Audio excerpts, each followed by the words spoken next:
Hi guys, and welcome back to Found in the Garden. Today you are finding me in my dining room with my husband. I had to bring in the big guns, the muscle, let's just admit it, the face. And we are going to turn our dining room into a growing station. So, if I haven't said it yet, use what you have and go from there. And right now what I have is a dining room that we don't use that much, and what I need is a growing station. So last year we did all of our seed starting in front of our windows in our living room, and that was okay, but it wasn't Eric's favorite, and so yeah, it looked a little janky. Yeah. So we decided we're gonna have a few less because I can move everything out into my high tunnel sooner, because we're gonna put some heaters in there to keep that warm. And so I'm just gonna be starting things in here. As soon as they start, I'm gonna just take them straight out there. So we only need 2 growing stations this year for now. We might have to bring in more later. So we're gonna put those on either side of the dining room table here. But as you can see, my dining room, as most people's, got kind of messy. So I'm gonna clean it up really quick, and then I'm gonna bring in the growing stations, and we will talk about that whole thing then. See you when it's clean.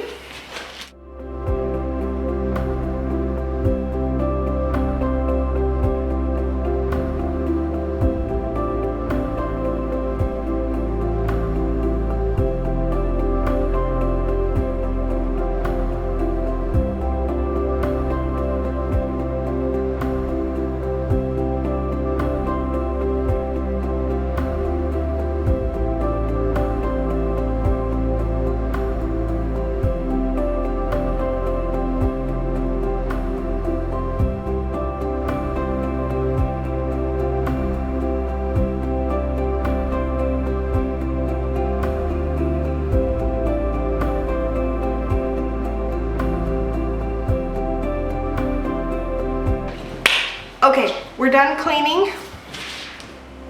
Looks so pretty. Eric and the kids bought me flowers for my birthday, which is coming up. And now we're gonna move in the shelving.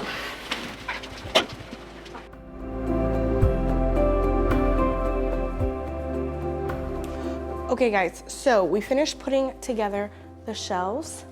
It's not perfectly like beautiful. We use zip ties to move our lights lower and higher to the seed starts. And so we need to buy some more zip ties before we can finish putting this together. Now there are some chains that you can buy if you want to. They're a little bit more expensive, and honestly, I'm just kind of in sticker shock about how much money I've spent this year on the garden, so I'm slowing things down. We're gonna use zip ties. It's about $20 for all the zip ties that we need for everything that we're gonna do this year. So it's a lot cheaper than the $200 it would take to replace the zip ties with chains. So I just have 1 row of lights set up right now. It's actually holding my seed starts. If you have seen my starting microgreens or starting onions, those are the seed starts, and I'll just give you a peek of how they look right now.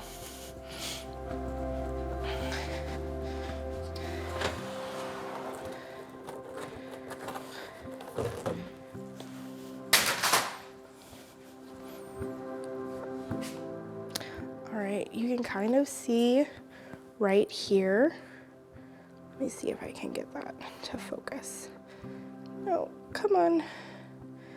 No, I'm not gonna really be able to show you this. Okay, yeah, so like right here, there are starts coming in, and there's little ones coming up all over. So microgreens are starting. Onions, not yet. We'll get there though. So I have just put these humidity domes kind of on top to help keep the moisture in. This one doesn't fit perfectly because, like I was saying, these microgreen starters, they're a little bit larger, but these fit 10 by 20 trays. You definitely don't need them, but now that they're going under the light, they're gonna dry out a lot faster, and I wanna make sure that those seeds stay nice and damp, especially since they're not buried very deep. Okay, so we have brought these in from our garage and we've set them up. Now you need zip ties, right? Yep. Well, we need to be able to lower the lights down to where the plants are. Right, so when you're starting seeds, you start them and you want them really close to the light so that they don't stretch too far. They can put their energy into growing roots, into growing a really firm stalk. And then as the plants naturally grow taller and taller, we move the lights up a little bit. Now, we have 4 lights on each of these shelves, right? Do you want to talk about why we did that? Yeah, because we're cheap. So I mean, essentially, you can do one of two things. You can get more powerful lights and have them a greater distance away from the plants, or you can get less powerful lights and have them closer to the plants. And these are kind of in the middle. So I think they're a good average between those two, but we do want to make sure they're probably no more than 4 inches from the tops of the plants. Otherwise the light just isn't intense enough and it will stretch, like Kim was saying. Right, so we have 4. I'll drop a link of what we're using. Now the shelving that we have, I don't know if you can tell from here, but it's just like MDF board. So that's the board that you kind of see all the patterns in. It's not like pure wood, hardwood or whatever. You can explain the wood part of it better. But anyway, I wouldn't recommend those. If you're just looking for what do I need to get for my light station for seed starting, I would recommend these metal ones that I'll put over Eric's face. But why do we recommend the metal ones?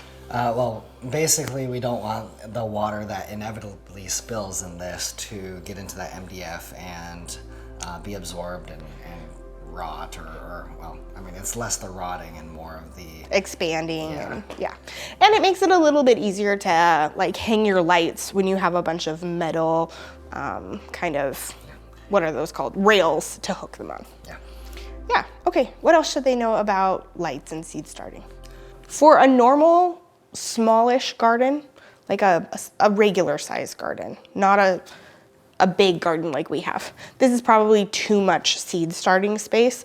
So you want what I want when I buy these is I want it to be wide enough or deep enough that I can put a 10-20 tray deep and then have trays going this way. So I can fit, let's see, 4 on each of those shelves. So right here I can fit, what is that? 1632 10-20 trays here, which can hold different numbers of plants. That's probably more than enough for the average gardener. And then once the seeds are started, like I said at the beginning, then I'll be moving them out into the high tunnel, which we're keeping warm with a couple heaters. Because it gets to like 31 degrees in there. It doesn't get much cooler. So we just need to take off that frost to help our plants grow. Yeah, we'll be able to fill up this space pretty quickly, right? Actually, and we'll have to move it out, whether we like it or not. Yep. So, okay guys, well, I think that wraps it up for tonight. If you have questions, please leave them in the comments. If you have other products that you know we should use, also leave those in the comments. I'm gonna have Eric put his light knowledge in the description box because there are some things you should know when you're looking for lights, like lumens and things like that, and that's all in his head. So if you have a seed starting light set up, I'd love to see it, so let me know. And until next time, let me know what you have found in your garden. Bye guys.